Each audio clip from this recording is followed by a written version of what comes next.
I have no business with any Abure-led Labour Party. So that is settled. At any point in time, it is decided that Abure is the chairman of Labour Party. That ends it for me, for that Labour Party. Because we set out saying we would destroy the structure of criminality. And that agenda has not been removed. But that's, by the way, it's important to note that before Abure went to court, INEC has rejected him. The elected members rejected him. Members of Labour Party did not vote for him. By his own admission, recall that Abure said he came out unopposed. Abure said everybody in that NWC came out unopposed. So that's an admission that no single member of Labour Party voted for them. So you cannot sit down in your house or the backyard of any place and call yourself any name and you expect people to agree. Because elections are the hallmark of democracy. And elections confer legitimacy to any government. So without election, the test for popular participation and legitimacy is gone. So they do not have legitimacy. The court can rule anything the court wants to rule. The constitution will not change. Section 223 say that periodic election must be guaranteed. Section 82, subsection 3 said the executives of parties must emerge from the members of the party or their elected delegates. And then, let me say it again, Abure went to court before they instituted the caretaker chairman and the committee. And that again tells you that we are all culpable for what is going on in Labour Party. Recall the last time I was here in this interview, I was saying we must deal with this issue decisively. You don't leave a party for 3 months without leadership and expect to come down to meet it the same. Immediately Abure's tenure was over, we were meant to choose. Right, that's enough. Okay. You see why I said earlier that I shouldn't be dragged into whatever it is that these guys are after. Okay, it's because most of the time, right, it's going to be as if it is something more personal, and it is not. Okay, so we were all here when we felt like the ideal thing is to encourage our people, possibly don't participate in their charade elections, okay? Don't be part of it. Then they participated. And then Tiknumbu's hardship, as you have come to now know, as I mean, to know it as a T-pain stuff, right? Started. So it got to a point where people now said they wanted to protest. They wanted to protest against the hardship and hunger. This was just about 2 months ago. Just reason. I'm replying to your comment. Okay. Something that possibly got you kicked out of this platform. Something similar. And it seems that you are about to get kicked off again. Though you won't really lose anything. Doesn't really probably add anything to you or take anything away from you. But don't ever put me and that Inoki in the same sentence again. Ever. Do you understand? Wiki or whatever you call him. Don't ever put me, my name, and that Mofos. Don't ever put them in the same sentence again, ever. I am not trying to be, what do you call it? The Mr. No Say It All, as some of you probably would like to say. But when I discover a fraud, I would never want to be associated with it. Right? So people said they wanted to protest against hardship in Nigeria. You know me. I'll always be on the side of those who probably form their own mouth and say, yeah, we've had enough, even if it's not going to last. I'll still kind of side the people that I considered making move or standing up for something. So what did they do? They started what was then called, as part of, it was around that time that they were also doing, what's it called, Oro. That they were bringing Oro out in Lagos. some other places, right, where they were like telling the Yorubas not to participate in that protest. And I was furious because knowing what I knew then, right, the last person I would see or I would actually expect, right, to publicly, because for any reason, support Tifnumbu would be these guys, including Igboho himself. But then they said, that's a Inoki of a guy issued a statement on behalf of Igboho. And that statement was that Yorubas will not be part of any protest. I was like, who the hell are these guys? And not just that. He went as far as calling out the protesters, Igbo protest. And I was like, what?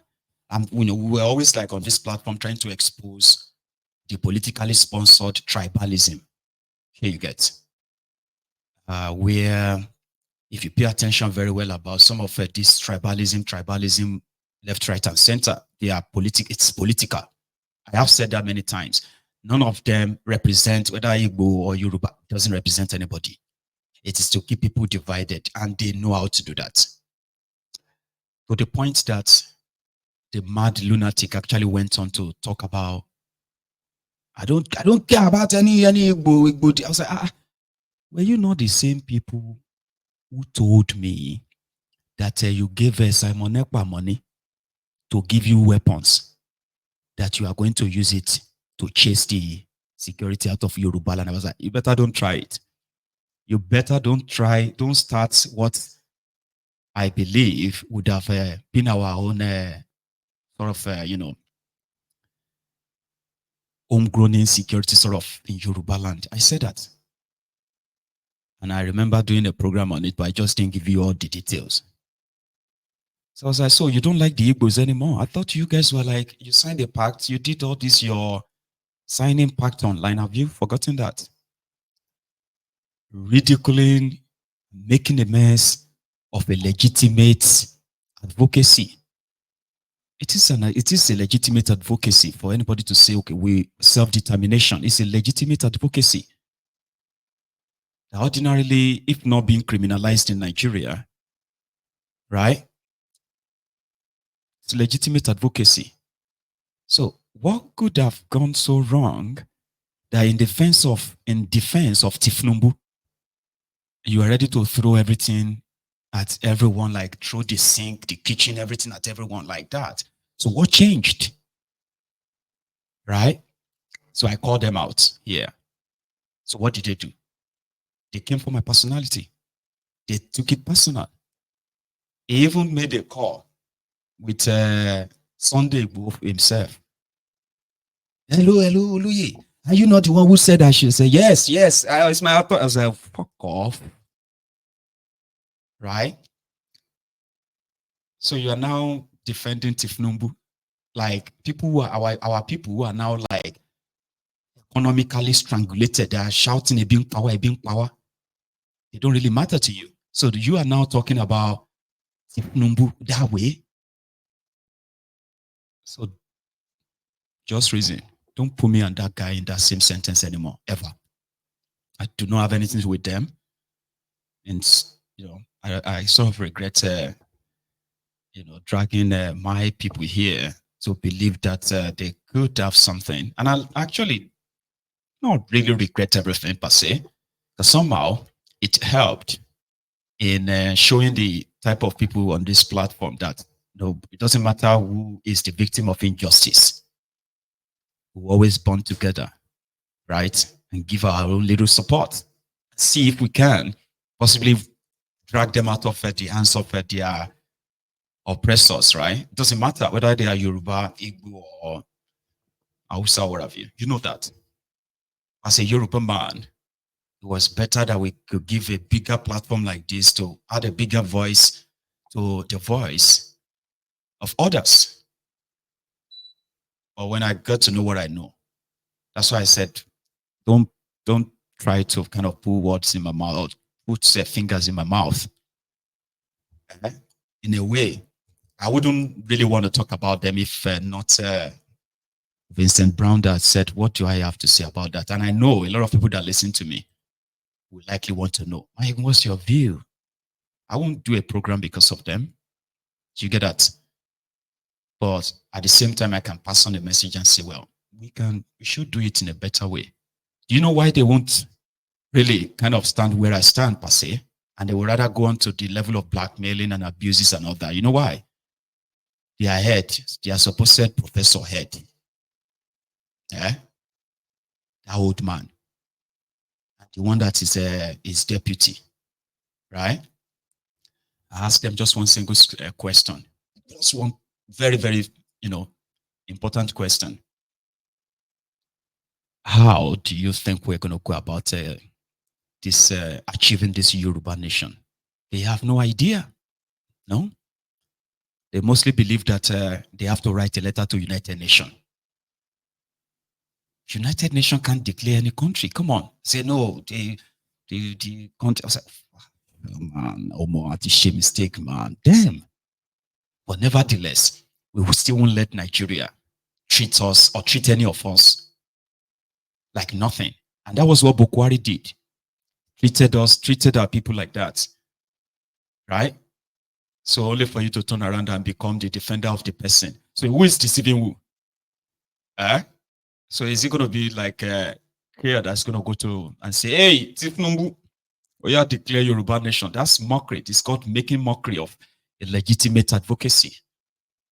So don't ever, I don't have anything with them. I don't have anything to settle with them. Don't ever put me in the same sentence with them anymore. And maybe people should stop asking me about them.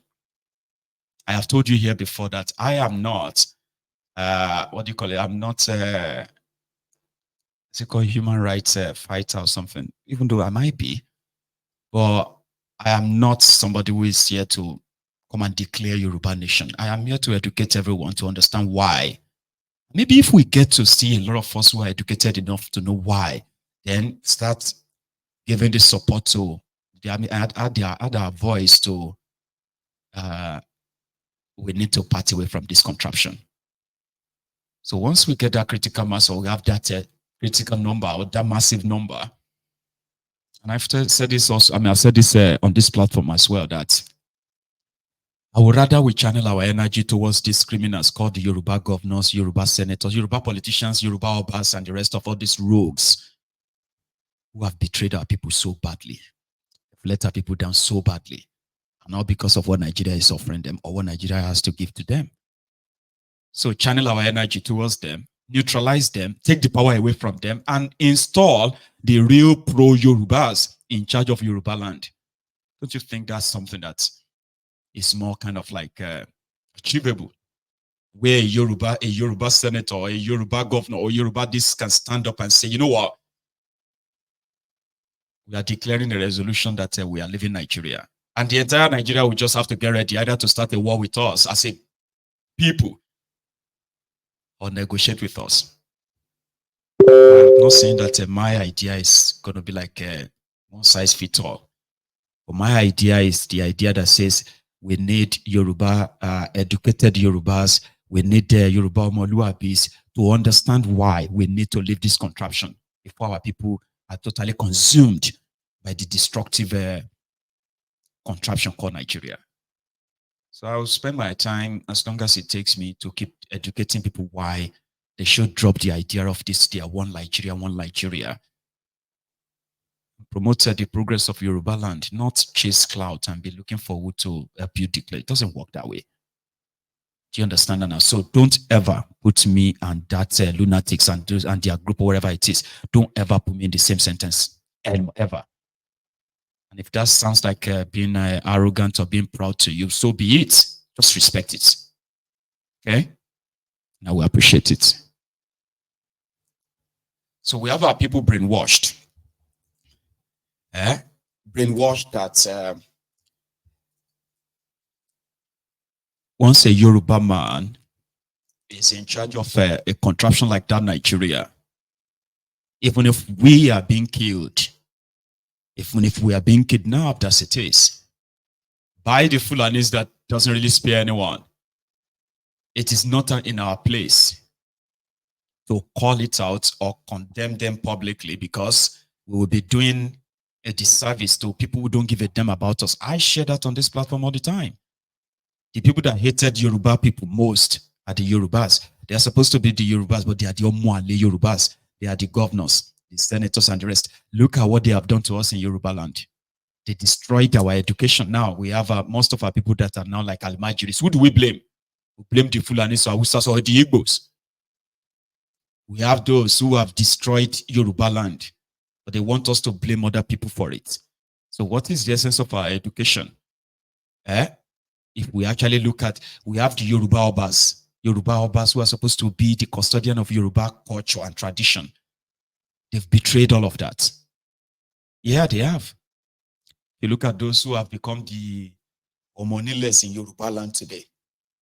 The land grabbers in Yoruba land today. They are those ones who parade themselves as a crowned kings in Yoruba land.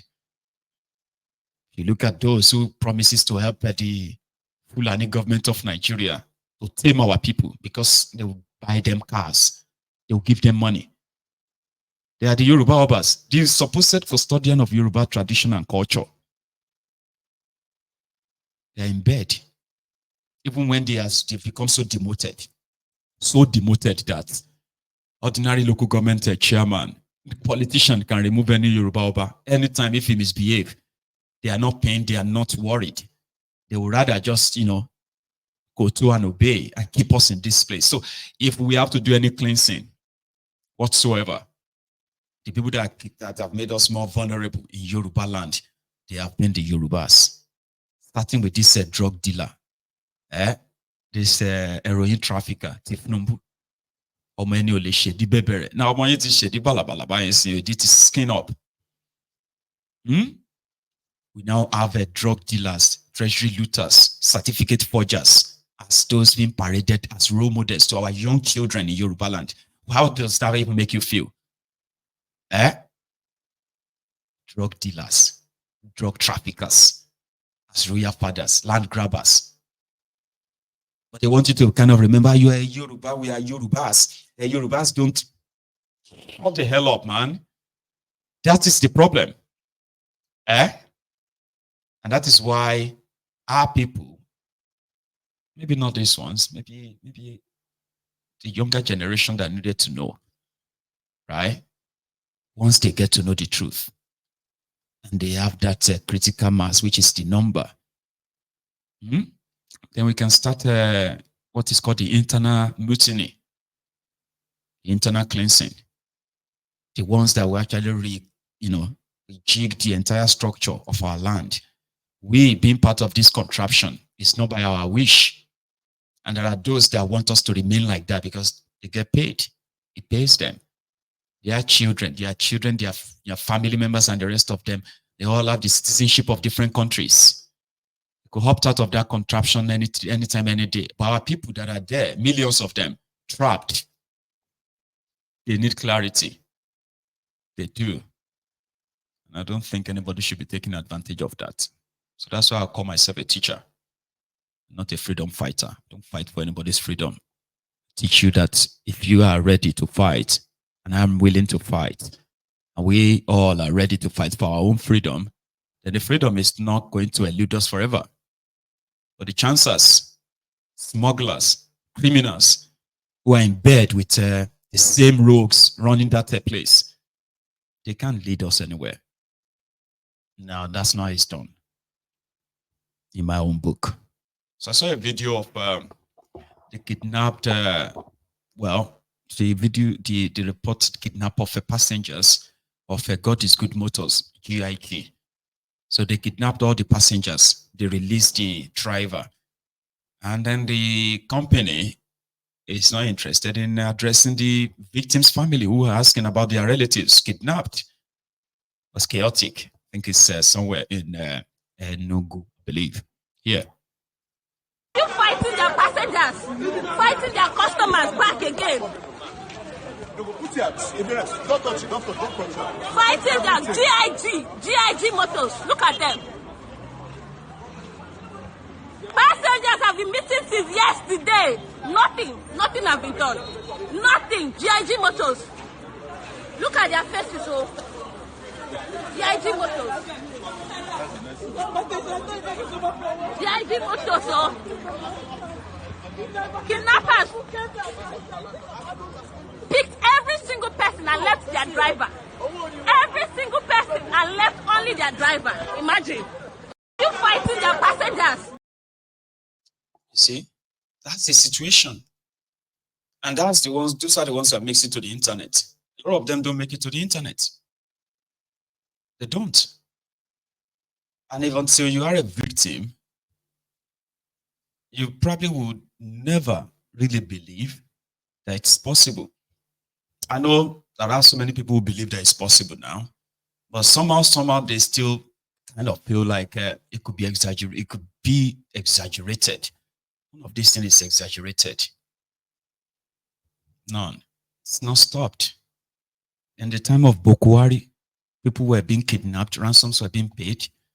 Do you know that just 2 days ago or so, today's Sunday, yeah, 2 days ago, on Friday, 3 crew members of DSTV, Abi, is that what you call it, DSTV in Nigeria?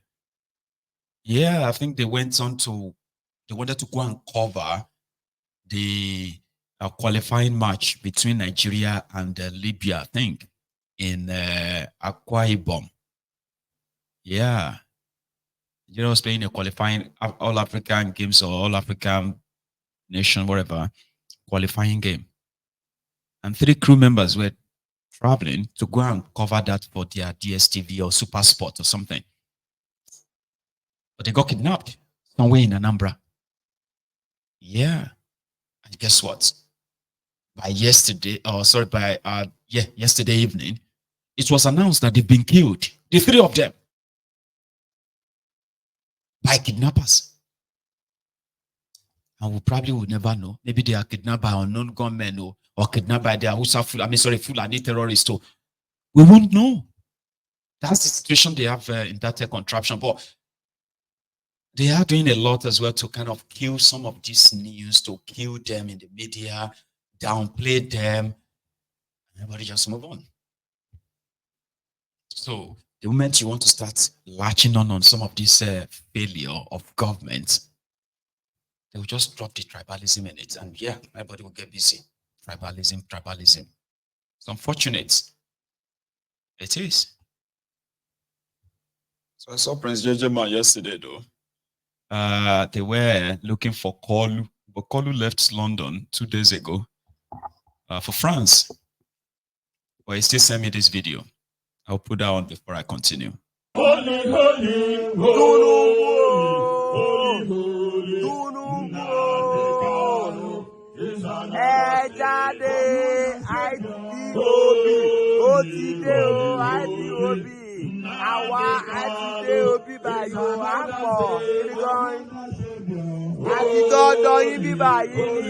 Abuja House. Kò mi ò bóyá ẹ sọ pé à ń sọ Yorùbá gbára. A fẹ́ kó gbọ́ dáadáa. Ẹ jáde. Ẹ fi Nnamdi Kanu kalẹ̀ o. Wọ́n á gba abẹ́rẹ́ yìí kẹ́ máa ń padà sí ìlú rẹ̀ Nàìjíríà. Èèyàn tó dá ló tú London ló tú UK ṣe. Ẹ padà kan lọ tú Nàìjíríà ṣe. Tinubu o ẹni bàjẹ́ Nàìjíríà kẹ máa ń sáré wá sí London kẹ máa ń wá sùn bí báyìí ní sùn bí báyìí o IPOB ò ní pé ní sùn bí báyìí kẹ máa padà sí ìlú Nàìjíríà tẹ́ ti bàjẹ́ ẹ ti fi ebi pa gbogbo Nàìjíríà àwa IPOB àní bá àwọn Nàìjíríà kú nínú ebi pa mi ṣógbọ́ gẹ́gẹ́ tí ẹ ṣí o Tinubu ẹ fi Nnamdi Kanu kalẹ̀ ẹ fi Nnamdi Kanu kalẹ̀ ẹ fi Nnamdi Kanu kalẹ̀ Tinubu o ẹ jáde gẹ́gẹ́ abẹ́rẹ́ yìí kẹ́ máa ń padà sí ìlú yín Nàìjíríà bíbá UK ní 12 of October 2024 ní wá sí UK kẹ́ máa ń wá fàájì ẹ máa ń wá fàájì ní UK ara ẹ̀ ò yá kò sí fàájì fún yín ní báyìí ẹ padà sí Nàìjíríà tẹ́ ti bàjẹ́ kẹ́ lọ túnṣe ẹ lọ túnṣe lọ.